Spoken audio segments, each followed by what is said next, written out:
नमस्कार दोस्तों, कैसे हैं आप लोग। Final video chapter 2 NCERT economics की। यहाँ पे बहुत ही कम समय में इस वीडियो को खत्म करके हम देखेंगे sectors in terms of ownership. Public sector और प्राइवेट सेक्टर्स क्या हैं। देखिए, इकोनॉमिक एक्टिविटी के प्राइमरी सेक्टर, सेकेंडरी सेक्टर और टर्शियरी सेक्टर तो हमने समझ लिया, यानी कौन सी सर्विस किस सेक्टर को बिलोंग करती है, इसको हमने बहुत प्रॉपर तरीके से समझने की कोशिश की। लेकिन कौन सी सर्विस में जो भी एसेट्स हैं, उन एसेट्स की ओनरशिप किसके पास है, अगर आप इस बेसिस पे सेक्टर को डिफाइन करते हो, तब भाई जो सेक्टर का सेग्रीगेशन हो जाता है और क्लासिफिकेशन हो जाता है, वो हो जाता है पब्लिक सेक्टर में और प्राइवेट सेक्टर में। तो भाई एक पर्टिकुलर सेक्टर में एसेट्स को ओन कौन करता है, और उन एसेट्स में जो भी सर्विसेज बन रही हैं उनकी डिलीवरी कराना, उनको किसी को अवेलेबल करवाना, ये कौन कर रहा है, ये बात डिसाइड करती है कि वो पर्टिकुलर इंडस्ट्री पब्लिक सेक्टर में आती है, प्राइवेट सेक्टर में आती है। अगर आप पब्लिक सेक्टर की बात करो तो पब्लिक सेक्टर में गवर्नमेंट ज्यादातर एसेट्स को ओन करती है और ज्यादातर सर्विसेज गवर्नमेंट अवेलेबल करवाती है। तो पब्लिक सेक्टर में सारे एसेट्स को गवर्नमेंट ओन करती है और ज्यादातर सर्विसेज गवर्नमेंट ही अवेलेबल करवाती है। वहीं पे प्राइवेट सेक्टर में ओनरशिप्स ऑफ एसेट्स और delivery of services in the hands of private companies और इंडिविजुअल्स। कुछ ऐसी कंपनीज भी होती हैं, कुछ ऐसे एंटरप्राइजेस भी होते हैं जहां पे पब्लिक और प्राइवेट सेक्टर दोनों मिलकर काम करते हैं। अगर आप प्राइवेट सेक्टर की बात करो तो प्राइवेट सेक्टर में भाई अगर रेलवे चलानी है तो अभी रेलवे प्राइवेट सेक्टर तो डाल नहीं सकती। हाँ, रेलवे में जो छोटे मोटे बोगीज बनते हैं उन बोगीज को बनाने का ठेका प्राइवेट सेक्टर को दिया जा सकता है। तो आप कह सकते हो कि रेलवे एक ऐसा फील्ड उभर के आ रहा है जहां पे पब्लिक सेक्टर और प्राइवेट सेक्टर मिलकर काम करते हैं। कहीं ना कहीं सरकार प्राइवेट कंपनीज को खींचने की कोशिश कर रही है ताकि रेलवे का थोड़ा हद तक प्राइवेटाइजेशन किया जा सके। पूरी तरीके से प्राइवेटाइजेशन नहीं किया जा सकता है, क्योंकि पूरी तरीके से अगर आप रेलवे को प्राइवेटाइज कर दोगे तो जो सबसे ज्यादा कॉमर्शियल रूट है वहीं पे रेलवे चलेगी, बाकी जगह बंद हो जाएगी, क्योंकि प्राइवेट कंपनीज तो सिर्फ प्रॉफिट के हिसाब से काम करती हैं। समझ गया आप बात को। तो रेलवे, पोस्ट ऑफिस, ये ज्यादातर पब्लिक सेक्टर में ही है। ज्यादातर जो इनकी ओनरशिप है वो सरकार की है। बट कुछ हद तक रेलवेज में अब प्राइवेट सेक्टर के साथ, मतलब प्राइवेट सेक्टर के इन्वॉल्वमेंट को भी प्रमोट किया जा रहा है। सरकार धीरे धीरे प्रमोट कर रही है। तो भाई कुछ स्पेसिफाइड सेक्शंस ऑफ रेलवेज में, ठीक है ना, मेंटेनेंस सर्विसेज को प्रोवाइड करवाना, ओवरहॉल सर्विसेज को प्रोवाइड करना, लॉजिस्टिक की सर्विसेज को प्रोवाइड करना, ये प्राइवेट सेक्टर को दिया जा रहा है। तो इस क्लासिक एग्जांपल रेलवे का, जो पहले पब्लिक सेक्टर में पूरी तरीके से आता था, अब थोड़ा थोड़ा प्राइवेट सेक्टर की एंट्री हो रही है। पोस्ट ऑफिस की बात की जाए, इंडिया पोस्ट, वो पूरी तरीके से पब्लिक सेक्टर है। अगर आप बात करो प्राइवेट सेक्टर कंपनी की, तो Tata iron and steel company limited, वो पूरी तरीके से आपकी प्राइवेट सेक्टर है। Reliance industries limited private sector है। एक कंपनी की मैं बात करता हूं आपसे, बीएचईएल। एक कंपनी की मैं बात करता हूं आपसे, एनटीपीसी। ये कौन सा सेक्टर है भाई? प्राइवेट सेक्टर है, ठीक है ना। तो कहीं ना कहीं यहाँ पे ये पब्लिक सेक्टर है। कहीं ना कहीं बीएचईएल और एनटीपीसी जैसे कंपनीज की मेजॉरिटी जो स्टेक्स है, मेजॉरिटी जो ओनरशिप है, किसके पास है? सरकार के पास है। नो डाउट सरकार के पास है। लेकिन क्या बीएचईएल एनटीपीसी पूरी तरीके से सरकार कंट्रोल के अंदर है? नहीं, प्राइवेट इन्वेस्टमेंट भी है इसमें। और जब इसमें प्राइवेट इन्वेस्टमेंट भी है तो इस तरीके की कंपनीज में केवल पब्लिक सेक्टर, सरकार ही नहीं डिसीजन ले रही है, प्राइवेट जो प्लेयर्स हैं वो भी डिसीजन ले रहे हैं।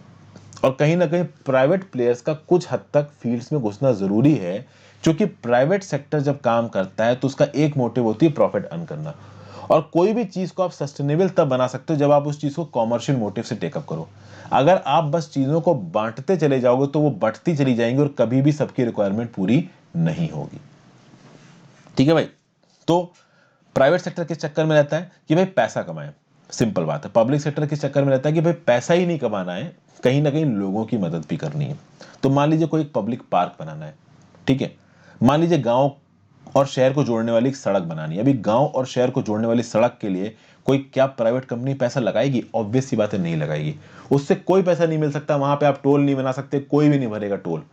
लेकिन सरकार तो बना सकती है ना, और सरकार को बनाना पड़ेगा, क्योंकि जो रूरल जनता है उसने वोट देके सरकार को चुना है, तो उस रूरल जनता की तरफ सरकार की रिस्पॉन्सिबिलिटी है।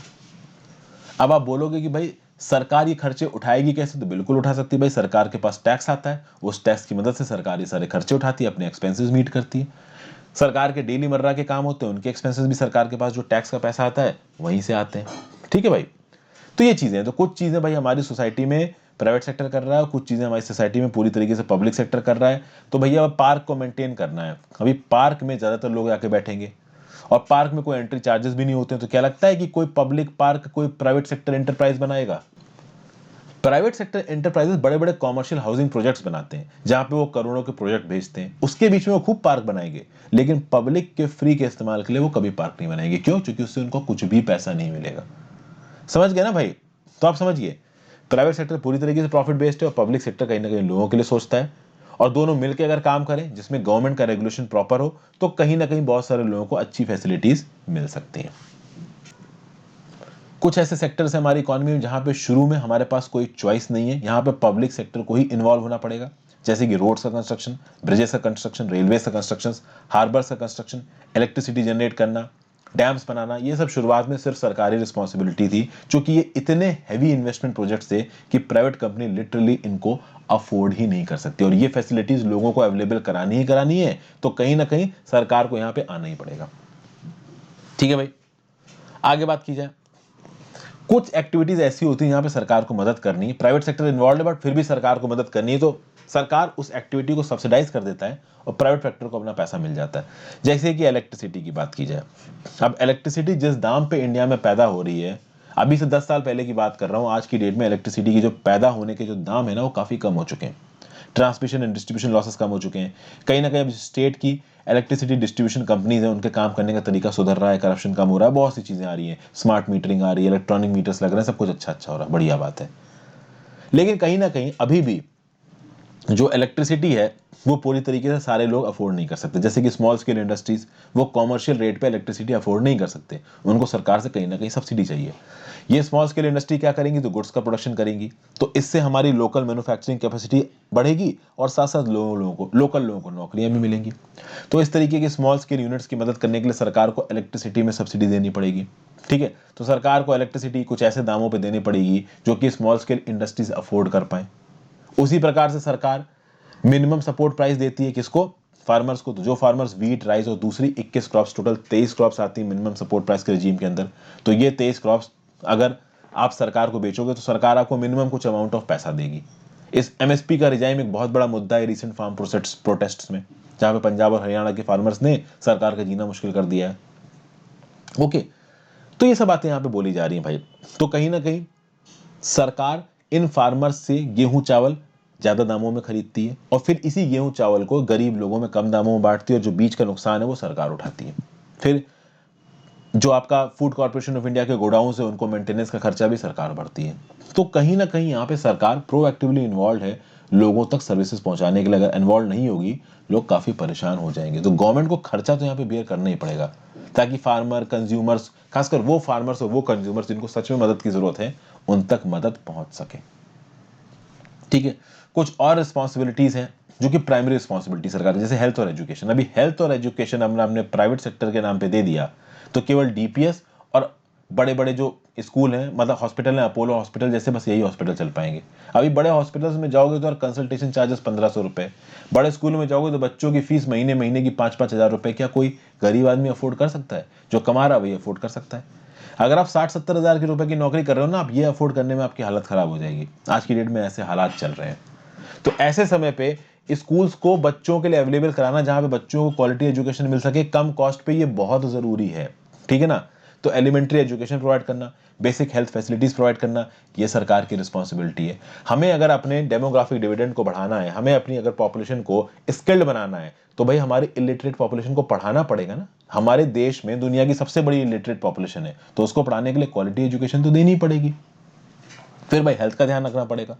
इंडिया में ऑलमोस्ट हाफ बच्चे मालनूरिश्ड हैं। उस मालनूरिश्ड के चलते वो क्रिटिकली बीमार हो जाते हैं। इन्फेंट मोर्टेलिटी रेट ज्यादा है हमारे यहाँ। इन्फेंट मोर्टेलिटी रेट उड़ीसा का है 41, मध्य प्रदेश का है 47। मैं अब तक आपसे बहुत बार इन्फेंट मोर्टेलिटी रेट के बारे में बात कर चुका हूं। आप मुझे नीचे कमेंट बॉक्स में बताओ कि इन्फेंट मोर्टेलिटी रेट क्या होता है, अपने शब्दों में, बिना कोई सोर्स देखे, बिना सोर्स देखे लिखना। आप अपने शब्दों में नीचे डिफाइन करके बताइए कि इन्फेंट मोर्टेलिटी रेट क्या है। इन्फेंट मोर्टेलिटी रेट इंडिया का ऐसा है कि हम दुनिया की जो सबसे गरीब और बिल्कुल ही घटिया कंट्रीज होती है ना, उसमें हम आते हैं।